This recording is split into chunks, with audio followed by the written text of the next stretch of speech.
मित्रों, एक बार की बात है, भगवान नारायण के सबसे बड़े भक्त नारद जी अपने एक प्रश्न को लेकर बहुत परेशान थे। वह अपने मन में सोच रहे थे, क्या हो सकता है ओम मंत्र का रहस्य। हमें यह तो पता है, ओम मंत्र के उच्चारण से मन को शांति मिलती है और सकारात्मकता बढ़ती है, परंतु क्या इसके अतिरिक्त भी ओम मंत्र का कोई गौड़ रहस्य है? इस मंत्र का कोई भी मनुष्य रोजाना सुबह शाम उच्चारण करता है तो वह सुखी रहता है। इतना ही नहीं, वह बहुत धनी भी बन जाता है। तो आखिर इसका रहस्य क्या है? इस चीज को जानने के लिए क्या करना होगा? तब उनके मन में एक विचार आता है। तब वह सीधे आकाश मार्ग से होते हुए भगवान श्री कृष्ण की नगरी वृंदावन पहुंचते हैं और भगवान श्री कृष्ण के पास पहुंचकर कहते हैं, हे प्रभु, आज मैं बहुत बड़ी समस्या में उलझ गया हूँ। मुझे कुछ समझ नहीं आ रहा है, मैं क्या करूं? तब श्री कृष्ण कहते हैं, हे नारद जी, आपकी वह कौन सी समस्या है जिसमें आप बहुत ही ज्यादा उलझ गए हो? तब देवर्षि नारद जी बोले, हे प्रभु, मुझे ओम मंत्र का मतलब तो पता है कि लोग इस ओम शब्द का उच्चारण करके अपने जीवन को पुण्यवान बना लेते हैं। साथ ही ओम मंत्र के उच्चारण से मन को शांति मिलती है और सकारात्मकता बढ़ती है। लेकिन मुझे इस बात का ज्ञान नहीं है कि साथ ही साथ वह इस मंत्र के उच्चारण से इतने अमीर कैसे होते जा रहे हैं। तब श्री कृष्ण भगवान बोले, हे नारद जी, आज आपने जो बात मुझसे पूछी है वह आज तक किसी ने नहीं पूछी, क्योंकि यह बात समस्त मानव जाति के लिए अत्यंत आवश्यक है। जो मनुष्य इस मंत्र का रहस्य जान लेता है उसे ओंकारेश्वर वाली पहली चाबी मिल जाएगी, जिससे आप सबसे बड़े खजाने के सभी ताले खोल सकते हैं और संसार में सबसे अमीर व्यक्ति भी बन सकते हो, और साथ में यह भी जान सकते हो कि आत्मा क्या है।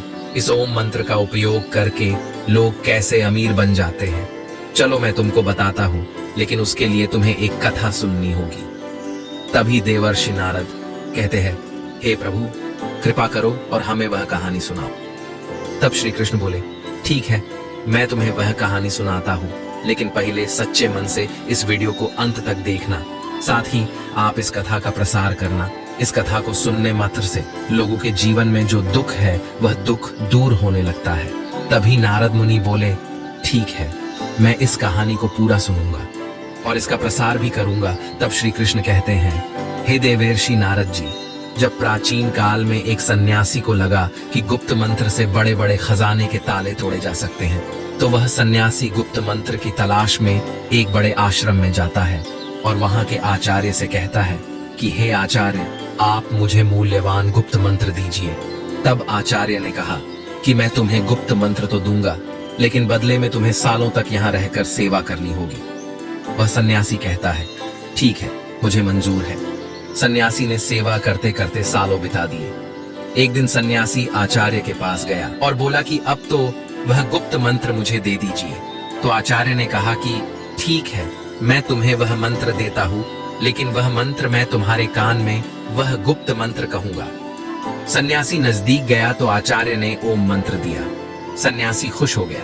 उसे लगा कि चलो, अब मुझे मंत्र मिल गया है, अब मैं अपनी सारी गरीबी दूर कर लूंगा, मैं खजाना ढूंढूंगा और खजाना मिलते ही अमीर बन जाऊंगा। तब वह सन्यासी आचार्य के आश्रम से वह चला आया और ओम मंत्र का जाप करने लगा, लेकिन कोई धन की प्राप्ति नहीं हुई। तो उसे संदेह हुआ कि आचार्य ने उसके साथ धोखा किया है। एक दिन वह जब बाहर निकला तो एक माँ अपने बेटे को बुला रही थी कि ओम बेटे यहाँ आवो। तो सन्यासी चौंक गया, क्योंकि यहाँ तो किसी के बेटे का नाम ही ओम था। जब वह और आगे गया तो कुछ ब्राह्मणों को देखा जो हरि ओम बोल रहे थे। तब सन्यासी ने कहा, अच्छा, यहाँ भी ओम बोला जा रहा है। सन्यासी रास्ते में और आगे बढ़ा तो कुछ विद्यार्थियों को ओम शांति बोलते हुए सुना। तो सन्यासी कहने लगा, कहीं आगे ओम बोला जा रहा है तो कहीं वाक्य के पीछे ओम बोला जा रहा है। इस ओम मंत्र को तो सभी जानते हैं, तो यह ओम का मंत्र कैसे गुप्त मंत्र हो सकता है? निश्चित ही मेरे साथ धोखा हुआ है। फिर वह अपने आचार्य के पास गया और कहने लगा, आचार्य, आपने मुझे यह कैसा मंत्र दिया है? इसे तो हर कोई जानता है, तो फिर यह कैसे गुप्त मंत्र हो सकता है? आप मुझे कोई दूसरा गुप्त मंत्र दीजिए जिससे मुझे खजाने की प्राप्ति हो। आचार्य बोले, ठीक है, मैं तुम्हें दूसरा गुप्त मंत्र दूंगा, लेकिन तुम्हें मेरा एक काम करना होगा। आचार्य भीतर जाकर एक पत्थर लेकर आए और सन्यासी से बोले, ये लो सन्यासी, इसे बाजार में ले जाओ और इसका मूल्य जान करके आओ। और हाँ, याद रहे, इस पत्थर को बेचना नहीं है। सन्यासी पत्थर को लेकर बाजार में गया और सब्जी वाले को दिखाया। सब्जी वाला बोला, ये तो मेरे बांट के बराबर है, मैं उसके बदले में तुम्हें सिर्फ बैंगन के सिवाय कुछ नहीं दे सकता। सन्यासी उस पत्थर को लेकर फिर कपड़े वाले के पास गया तो कपड़े वाला बोला, क्या हमें उल्लू समझा है? पत्थर बेचकर हमें ठगना चाहते हो? चलो जाओ जल्दी यहाँ से। सन्यासी पत्थर को लेकर पूरे बाजार में घूमता फिरता रहा, लेकिन किसी ने उसका मूल्य नहीं बताया और किसी ने उसको मुफ्त में भी नहीं लेना चाहा। फिर सन्यासी उस पत्थर को लेकर एक जौहरी की दुकान पर गया। जौहरी ने उस पत्थर को देखा और बोला, कहाँ से मिला तुम्हें? इतना कीमती रत्न, ये तो बहुत ही मूल्यवान रत्न है। मेरे पास तो इतना धन ही नहीं कि मैं ये रत्न खरीद सकूं और पूरे राज्य में शायद ही कोई ऐसा होगा जो इसे खरीद सकेगा। सन्यासी परेशान हो गया कि इस पत्थर में जौहरी ने ऐसा क्या देख लिया जो मुझे नहीं दिखा। तब वह सन्यासी उस पत्थर को लेकर अपने आचार्य के पास वापस आया और आचार्य से कहने लगा, आचार्य, इसे जौहरी मूल्यवान बता रहा था और दूसरों के लिए यह एक पत्थर मात्र था। आपको पता था कि यह पत्थर नहीं, कीमती रत्न है, तो फिर मुझे इसका मूल्य जानने के लिए बाजार में क्यों भेजा? तो आचार्य कहने लगे, हे सन्यासी, ताकि तुम ओम का मूल्य जान सको, जैसे इस पत्थर का मूल्य हर कोई नहीं जान सका, यानी इसका मूल्य गुप्त है। हर कोई आंखें इसे नहीं पहचान सकती, इसे सिर्फ वही आंखें पहचान सकती है जो ओम का महत्व जानती है कि यह पत्थर नहीं रत्न है। उसी तरह ओम भी एक रत्न है जिसका मूल्य गुप्त है, और जो ओम का मूल्य जानते हैं वह समृद्ध हो जाते। चलो मैं तुमको विस्तार पूर्वक रहस्य समझाता हूँ। एक समय की बात है, देवताओं के सेनापति भगवान कार्तिकेय ने भगवान शिव को ओम का जो अर्थ बताया है वह मैं तुम्हें बताता हूँ। तब सन्यासी बोला, कृपा कीजिए और मुझे बताइए ओम क्या है। तब आचार्य बोले, ओम एक ऐसी प्राकृतिक ध्वनि है जो बिना किसी टकराव से उत्पन्न होती है। इसे तुम अक्षर, शब्द, ध्वनि या नाद भी कह सकते हो। ओम में 3 ध्वनियां हैं जिसे मात्रा कहा जाता है। वे है आड़वाणी और मधुबनी। जा यह दोनों मिलते हैं तो ध्वनि ओम बनता है। ओम की 3 ध्वनियों से ही समस्त विश्व की सभी भाषाएं और बोलियां बनती हैं। गंगा भी, अग्नि और माधवानी, ये 3 ध्वनियां बोल सकता है कि भाषा कोई भी हो, लेकिन जब आप उच्चारण के लिए मुंह खोलते हैं तो सबसे पहले आकर की ध्वनि ही निकलती है, और जब तुम उच्चारण के अनंत मुंह बंद करते हो तो मकान की ध्वनि ही निकलती है, और जब तुम होठों को पास लाकर मुख को आधा खुला और आधा बंद रखते हो तब उकार की ही ध्वनि सुनाई पड़ती है। इसीलिए सभी भाषाओं की सभी ध्वनियां, फिर चाहे वह स्वर हो या व्यंजन, ओंकार के अंतर्गत ही आती है। इसलिए ओम विशिष्ट वैश्विक ध्वनि है।